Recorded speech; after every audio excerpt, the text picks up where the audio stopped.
हमारे इस channel Jayashree music को लाल button दबाकर सब्सक्राइब करें और घंटी का निशान अवश्य दबाएं ताकि सभी नए नए वीडियो आप तक तुरंत पहुंचे, वो भी बिल्कुल मुफ्त।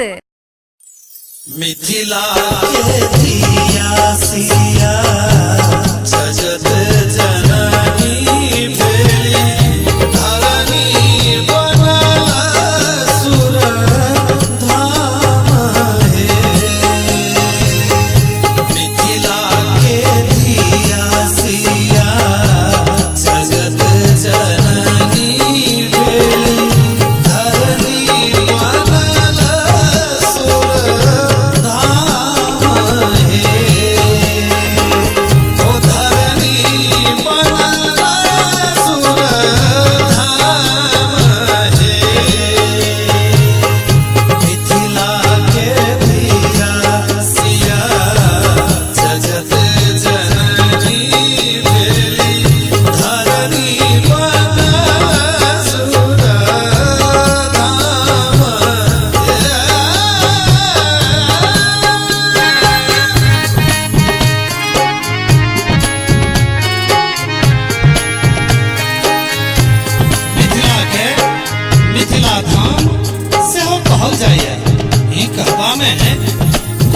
अनुचित नहीं जे मिथिला धाम थी।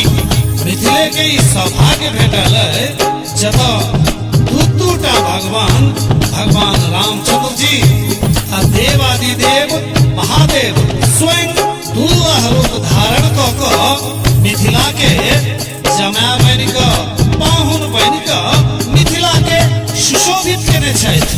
भगवान रामचंद्र जी तो मिथिला के पाहुन जमा छला है, मुदा बहुत कम लोग के पूछल हेतैन जे महादेव के विवाह सेहो मिथिले में भेल छै।